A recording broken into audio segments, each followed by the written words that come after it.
I started off the month with my very first David Lynch movie. I've heard a lot of great things about his unique style and how, yeah, his stories are really bizarre. Blue Velvet was a really good movie. It wasn't too bizarre. There definitely had a few moments, but yeah, I'm really excited to check out more of his movies. The movies of Wes Anderson are always very fun and entertaining to watch, and so was Isle of Dogs. It's a stop motion animated film that plays in Japan, and therefore you get to see and experience a lot of the beautiful Japanese culture, which I find really cool. In this movie, they found very creative ways to translate the Japanese into English. You'll know what I mean if you see the movie. And what I loved most about this movie, I love sushi. It's, I'd say, my favorite food to eat. And yeah, there's this one scene in there that it's just animated so beautifully. And yeah, I really love this movie. Then my best friend and I went to go see Tenet together. And I definitely need to say that this movie deserves a second watch. Some of the things that I didn't quite get the first time, I understood much better now. And yeah, just the whole story was more enjoyable on a second watch. And yeah, also just for the amazing visuals and the hypnotizing score, it was definitely worth it. Chinatown is regarded as one of the best screenplays ever written. Screenwriting is something that I'm trying to get into now and I want to learn more about, and so it was definitely great to see this movie. Sometime soon I'll read through the script. And yeah, the movie was very suspenseful. It gave me a Hitchcock movie type of vibe, you know, with all the suspense in there. Yeah, I really love this movie. Since its release on Netflix, I've been hearing a lot about I'm Thinking of Ending Things by Charlie Kaufman. It's a very slow-paced movie that has a lot of darkness in it. And I don't know if it's because I haven't read the book yet that's based on, but yeah, some of the things left me quite confused and I didn't enjoy it as much as I thought I would. For anyone who felt the same after watching it like I did, I highly recommend to check out Carson Runquist's video essay on the darkness of this film. I'll leave the link to his video down in the description. Apocalypse Now has been on my watch list for a very long time and I'm so glad I finally got to watch it. Since it plays in Vietnam during the war, you think you have an idea of what this movie is going to be like, but I've really never seen anything like it. It was very unique and wow, visually this movie was a masterpiece as well. There were also many great performances in this movie, and now I really want to check out the documentary about the making of this movie, just because I've heard there were a lot of different problems they had while filming this movie.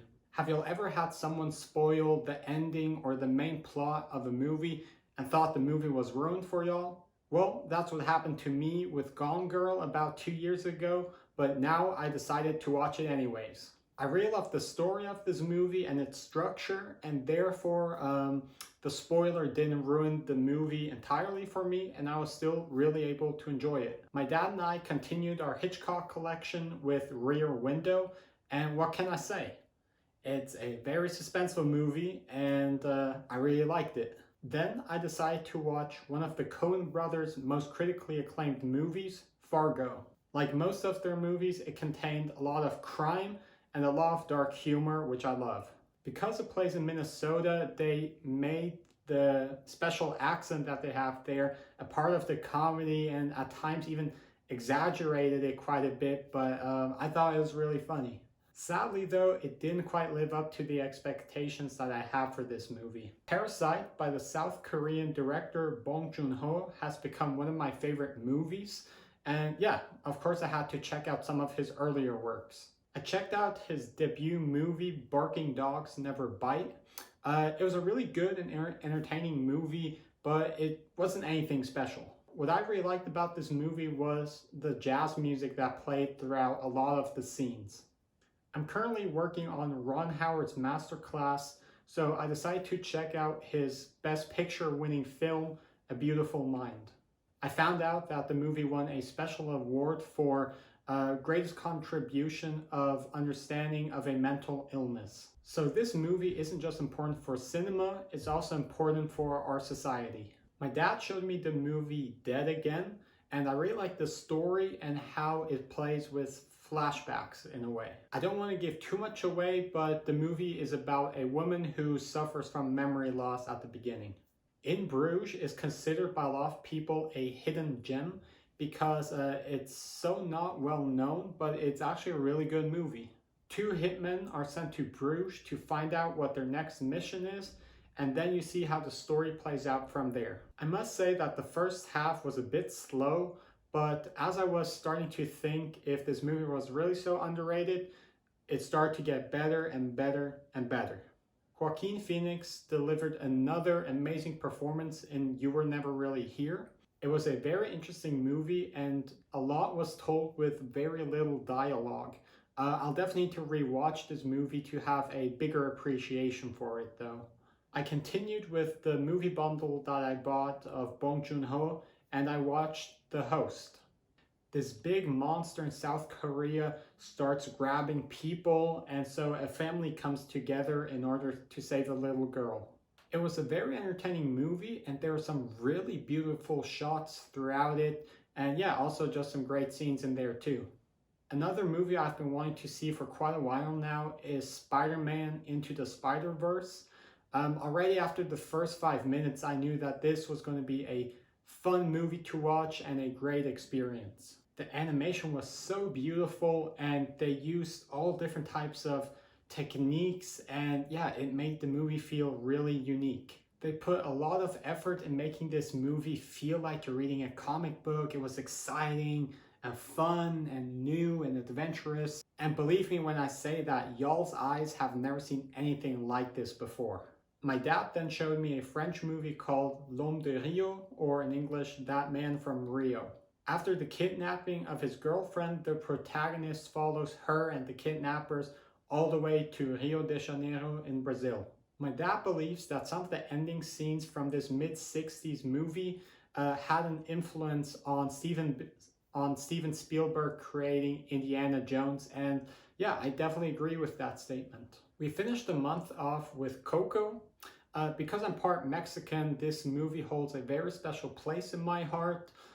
It shows how beautiful Dia de los Muertos is, and that's why I'm wearing this shirt.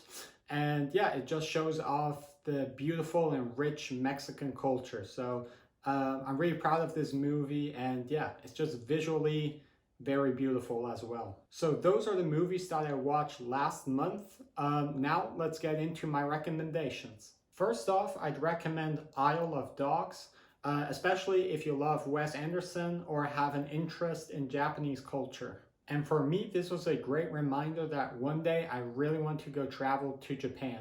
Apocalypse Now is one of those classic movies that should be seen by everyone. It's a really unique movie and I love just how the story progressed, and yeah, the cinematography was so beautiful as well. And lastly, Spider-Man Into the Spider-Verse was such a great experience, so I highly recommend to check out this animated feature, and especially if you've seen the other Spider-Man movies and grew up and have seen those multiple times, because yeah, there are some really funny references and jokes in there.